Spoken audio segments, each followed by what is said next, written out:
sama seperti roda ya, nggak bisa bekerja sendiri-sendiri. Jadi sistem yang dirubah adalah sistem di keluarga dan sistem di sekolah. Mungkin di sistem di sekolah itu adalah ketika kita bertemu dengan anak-anak yang mungkin mereka tidak bisa bersosialisasi dengan baik, atau ada anak-anak yang memang dari kecilnya mereka tidak mendapatkan satu pendidikan yang cukup untuk mereka boleh dalam bersikap, dalam bertingkah laku dan bagaimana.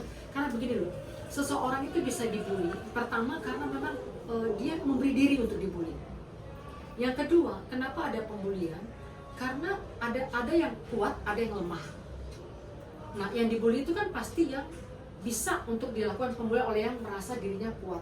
Nah, padahal sebetulnya yang membuli itu adalah mungkin orang-orang yang pernah mengalami pembulian, sehingga dia melampiaskan itu untuk menutupi, mengcover dirinya bahwa saya tuh lemah gitu.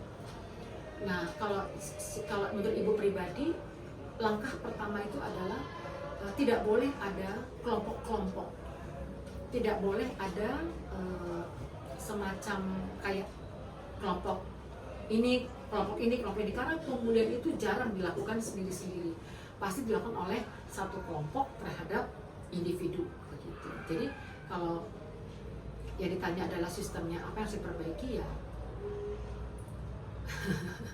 sistem pertemanan, kemudian dari pihak sekolah juga harus mengantisipasi dengan cara guru bisa menjadi sahabat untuk murid-muridnya.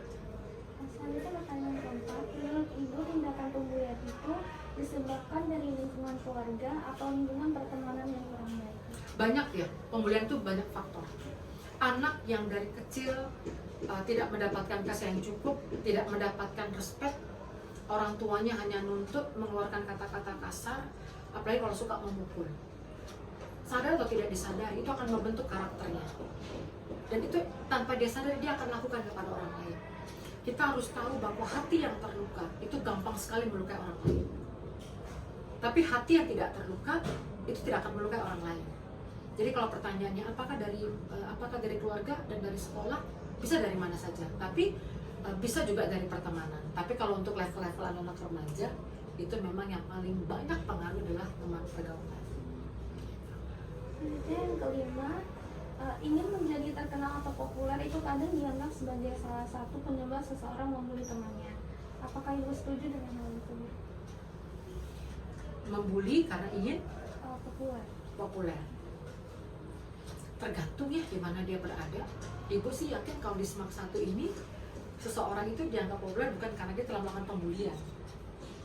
Seseorang itu dianggap populer, dianggap terkenal ya di SMAK 1 karena ya dia secara akademis dia punya prestasi, secara non akademis dia punya prestasi, atau dia seseorang yang memiliki pergaulan yang luas, dia ramah, dia banyak membantu. Kalau mungkin ada saja tempat-tempat yang lain eksis untuk pembulian itu bisa menjadikan mereka seperti famous ya. Tapi kalau menurut ibu sih, seseorang atau sekelompok melakukan pembulian itu karena rasa kemarahan rasa kemarahan yang dia tidak pernah sadari bahwa itu harus dia lampiaskan dan menunjukkan eksistensinya, bahwa saya itu bisa, saya itu oke, saya itu jagoan, saya takut memang layak untuk ditakuti dan seterusnya.